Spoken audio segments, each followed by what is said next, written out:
Welcome back my YouTube family. तो हम फिर से एक और कहानी लेकर आए हैं आपके लिए।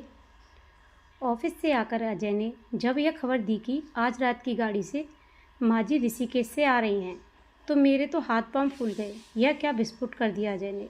न चिट्ठी न फ़ोन, एकदम से आने का प्रोग्राम बना लिया। अजय को तैयार होता देख दबी जबान से उसकी पत्नी लता ने कहा, तुमने पहले क्यों नहीं बताया? न कोई खबर न कोई खत। अजय बोला, अपने घर आने के लिए क्या माँ को इजाज़त लेनी पड़ेगी? लता बोली, मेरा ये मतलब नहीं है। मैं भी झल्ला उठी, लेकिन इन 2 कमरों के मकान में मैं उन्हें कहाँ ठहराऊंगी? अगले हफ्ते से बेटियों की परीक्षाएं शुरू हो जाएंगी। माँ जी को तो सुबह उठते ही पूरे अलाप के साथ हरिभजन करने की आदत है। बेटियाँ पढ़ेंगी क्या? अजय बोला, बेवकूफ़ की बातें मत करो लता, वह मेरी माँ हैं। बड़े भैया उन्हें ट्रेन में बिठा चुके हैं। वह आ रही हैं तो बस आ रही हैं, अब कोई और बात नहीं। यह घर उनका भी है, उनके लिए पहले जगह निकालना, चाहे मुझे बैठक में ही क्यों ना सुना पड़े। लता बोली, वाह रे मातृभक्ता, भूल गए वे दिन जब सारे समय माँ जी मेरे पीछे पड़ी रहती थीं। बस 6 महीने ही शादी के बाद हम उनके साथ थे। फिर अजय के साथ मैं भी बरेली आ गई। उन 6 महीने में माँ जी के साथ मेरा अनुभव अच्छा न था। क्या मिला क्या नहीं मिला, या बड़ी बहू के यहाँ से क्या मिला था, यानी सिर्फ मेरे मायके की बुराई। बातें इतनी तीखी कि सीधे दिल में उतर जाएं। फिर एक आध बार ही वहाँ यहाँ आई थी, मैंने भी सिर्फ फर्ज ही निभाया था। वह भी ज़्यादा न बोलती। हाँ, बाहर का कोई आ जाता तो आसपास ही डोलती रहती। उन दिनों बड़ी ननद जो झांसी में थी वह भी आ जाती थी। 10-15 दिन बच्चों की पढ़ाई का खूब नुकसान होता था। सुबह से ही शंख एवं घंटी बजनी शुरू हो जाती। रामायण भी जोर जोर से पढ़ती। इस वजह से सबकी नींद जल्दी खुल जाती। बेटियां तो दिन भर अलसाई रहती। मैं भी थोड़ी देर से उठती थी, क्योंकि बेटियों का स्कूल 10 बजे से और अजय का ऑफिस 9 बजे से रहता था। घर की सारी दिनचर्या उनके आने से उलट पुलट जाती। अब बाबूजी भी नहीं थे, सो दोनों बेटों के पास कुछ दिन रहकर वह अपने दिन बिता रही थी। अजय उन्हें लेने स्टेशन चले गए थे। मैं किचन में आकर खाने की तैयारी करने लगी, लेकिन मन माँ जी के आसपास ही घूम रहा था। उनके पूजा पाठ और खाने में जात पात व छुआछूत करने के कारण कोई बेटा बहू उन्हें हमेशा के लिए अपने पास रखने को तैयार नहीं थे। गांव की खेती किसी को करने को दे रखी थी। कभी कभी ही वह गांव जाती थी, वह भी किसी बेटे को लेकर। मेरी तो जान सूख रही थी। उनके आने की खबर से गोल गोल आंखें नचाकर वह सारा दिन घर को देखती रहती। अब न तो किचन में कोई चप्पल पहन कर जा सकता था, न हमारी पसंद का खाना बन सकता था, और न इनके दोस्त व उनके परिवार धड़ल्ले से यहाँ आ सकते थे। इनके एक दोस्त हमेशा आते थे। उनकी पत्नी बीमार रहती थी, सो जब आते खाना खाकर ही जाते। एक दिन माँ जी ने टोक दिया था, बहू, यह 10 दिन में 4 बार आकर खा चुके हैं। तुम लोग कितनी बार गई हो इनके यहाँ? मैं बोली, असल में इनकी पत्नी बीमार रहती हैं। तो माँ जी बोली, मुझे तो कहीं से बीमार नहीं लगती। पति पत्नी और बच्चों के साथ शहर के 1 या 2 कमरे वाले मकानों में इतनी जगह कहाँ होती है कि वह किसी तीसरे को रख सकें, चाहे वह अपना कितना ही करीब क्यों न हो।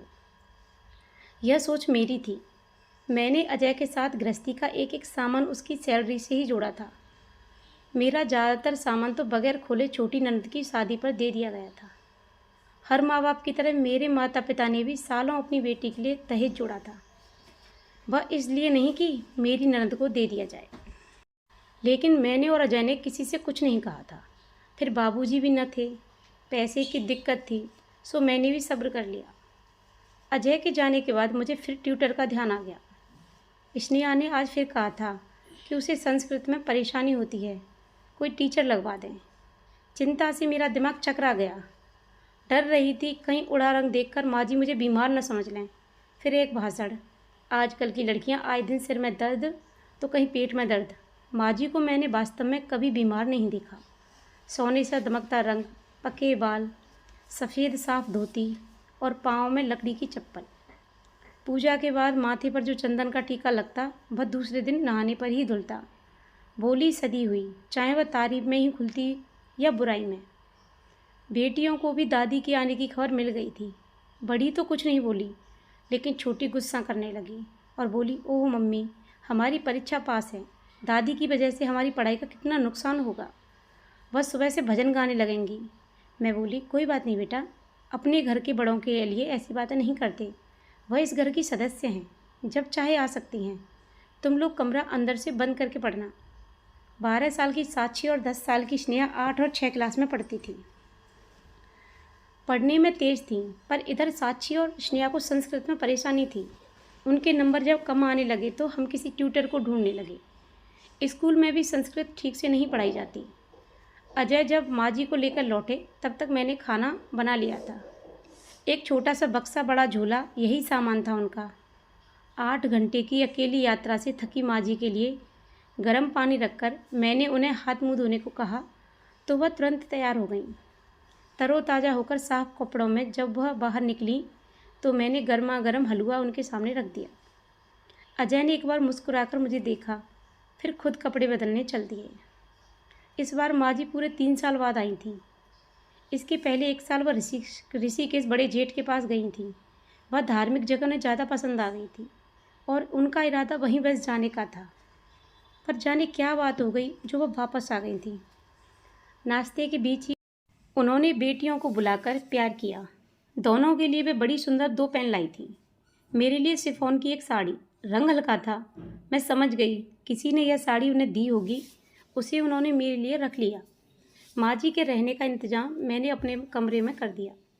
बैठक में एक तख्त पड़ा था, उस पर अजय का बिस्तर लगाकर मैं खुद कालीन पर सो गई। माँ जी ने कोई विरोध नहीं किया। वहाँ जो वह लेटी तो गहरी नींद में सो गई। ऐसा लग रहा था जाने कितनी रातों से सोई नहीं है। रात में मैं गई तो देखा कंबल नीचे पड़ा था। कंबल उठाकर उन्हें उड़ाया तो वह सिकुड़ गईं। इस समय उनके चेहरे पर एक ऐसी मासूमियत थी कि वह कोई छोटी बच्ची नजर आ रही थी। वैधत्व का तपिश चेहरे पर फैल चुकी थी, पर खुद की गरिमा से वह भरी हुई थी। रात में अजय ने धीरे से कहा, माँ के आने से यदि थोड़ी परेशानी भी हो तो उठा लेना, वह तो पका फल है। कब गिर जाए अपने व्यवहार से, उन्हें निराश न करना। मैं कुछ न बोली। जाने क्यों जो उथल फुथल सुबह से मची थी इस समय नहीं थी। दिमाग में कोई परेशानी भी नहीं थी, लेकिन सुबह माँ जी के शंखनाद से नींद खुल गई। जोर जोर से मंत्र जप कर रही थी। मैंने कान पर तकिया रख लिया। घड़ी में 5 बज रहे थे। पूरे घर का सोना हराम हो गया था। मैंने बहुत कोशिश की कि सो लूँ, पर सो नहीं पाई। सुबह बेटियों का मुंह अलग फूला था। वो बोली, मम्मी ट्यूटर मिल गया? मैंने कहा, पापा ढूंढ रहे हैं। बेटा तब तक गाइड से काम चलाओ। स्नेहा बोली, मम्मी यह दादी तो सुबह सुबह बहुत शोर करती हैं। कहते कहते वो अजय को आता देख चुप हो गई। तभी माँ जी भी आ गई। मेज़ पर नाश्ता लग चुका था। नाश्ता माँ जी की वजह से मैंने शाकाहारी बनाया था। देखते ही वो बोली, यह क्या बहू, नाश्ते में अंडा नहीं है? ठंड भी शुरू हो गई है, बच्चियों को रोज़ खाने में अंडा दिया करो। मुझे और आश्चर्य तब हुआ जब वह खुद कुर्सी पर बैठकर नाश्ता करने लगी। अब तक तो वह किचन में ज़मीन पर बैठकर ही पीड़ा लगाकर खाती पीती थी। नाश्ता करके झोले से एक पुरानी बुनाई निकालकर वह धूप में बैठकर बुनने लगी। बेटियां स्कूल चली गईं और अजय ऑफिस। मैं घर समेटने लगी। इस बीच माँ जी एक बार भी अंदर नहीं आईं। कई बार तो उनकी उपस्थिति से मैं अनजान रही। दोपहर में उन्हें खाने के लिए बुलाने गई तो आकर चुपचाप बिना कोई मीन मेख निकाले खा भी लिया। मुझे उनके व्यवहार में बहुत बदलाव दिख रहा था। अजय से भी वह धीरे धीरे बात न करके हम सबके सामने बात करती। पास पड़ोस में न जाती। कोई मिलने आता और उन्हें पूछता तो थोड़ी देर को आकर बैठ जाती। मुझे लगता यह बदलाव या तो अस्थायी है या ऋषिकेश से माँ जी कोई गहरी चोट लेकर लौटी हैं। रात में उन्होंने कमरे में सोने को मना कर दिया। बोली, अरे बच्चियों के कमरे में ही एक खाट डाल दे। मैं बोली, पर उनके पढ़ने से आपको परेशानी होगी। वो बोली, कुछ नहीं होगा, मुझे आदत है उजाले में सोने की। फिर मैंने भी ज़्यादा जिद नहीं की। सुबह नाश्ते में मैंने सबको आलू का पराठा और दही दी। सबके साथ मैंने माँ जी के लिए बड़े कटोरे में दही निकालकर उनके सामने रखा और पूछा, माँ जी दही ठीक है या दूध से लेंगी? उस समय वह सिर झुकाई थी। सिर उठाया तो आंखें भरी हुई थीं। वो बोली, बहू इतना दही तो मैंने महीनों से नहीं देखा, खाऊंगी तो अपच हो जाएगी। आंसू पोंछकर वह मुस्कुरा दी। मेरा जी धक से हो गया। तो क्या जिस बहू की तारीफ करते हुए थकती न थी, उसने उन्हें भरपेट खाना भी नहीं दिया। मन दुख से भर उठा। मैंने उनका हाथ हौले से सहलाकर कहा, माँ जी यह घर आपका है, जो मर्जी हो बताइए, बनाने वाली मैं हूँ। ना। उन्होंने हाँ में सिर हिलाया और धीरे धीरे नाश्ता करने लगी। शाम को बेटियों ने शोर कर दिया। साक्षी ने कहा, माँ, वो संस्कृत में बहुत कमज़ोर हूँ, हम क्या करें? अजय या मुझे किसी को भी संस्कृत नहीं आती थी। मैंने अजय से पंडित जी से पूछने को कहा तो वह बोले, उन्हें सिर्फ श्लोक याद होगा, वह भी शादी ब्याह की। तभी कुछ दूर बैठी माँ जी ने दोनों बेटियों को पास बुलाकर कहा, जरा अपनी किताब तो ला दे, देखें कितना कठिन है यह विषय, शायद मैं ही पढ़ा लूँ। स्नेहा बोली, आप दादी, संस्कृत से हिंदी और अंग्रेजी का अनुवाद भी करना होगा, आपसे नहीं होगा। वो बोली, ला दे तो सही, अंग्रेजी में अनुवाद तू कर लेना और मैं इसकी हिंदी बता दूंगी। दोनों बहनें उदास मन से किताब आईं। माँ जी भी थोड़ी देर उन्हें पलटती रहीं। मैं वहाँ से हट गई और अजय से बोली, समय बेकार कर रही हैं माँ जी, अरे तुम किसी का ट्यूटर का इंतज़ाम करो ना।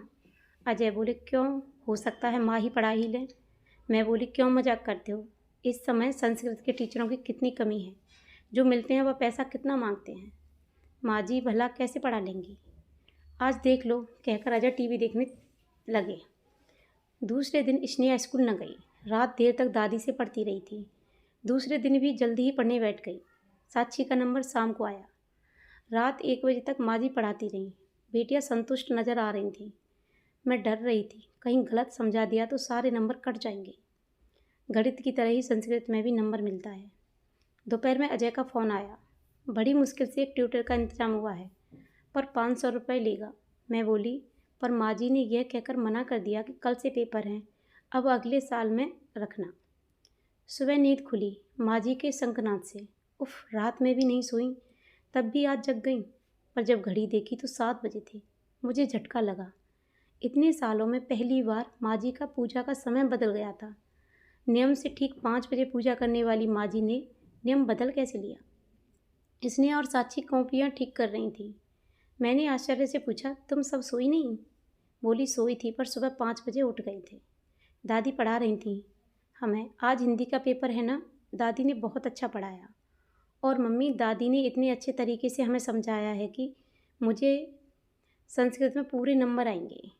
माँ जी में मैंने हमेशा दोष ढूंढा था, उनके अंदर विद्या का यह अनमोल रत्न भी छुपा है, मैं इससे अनजान थी।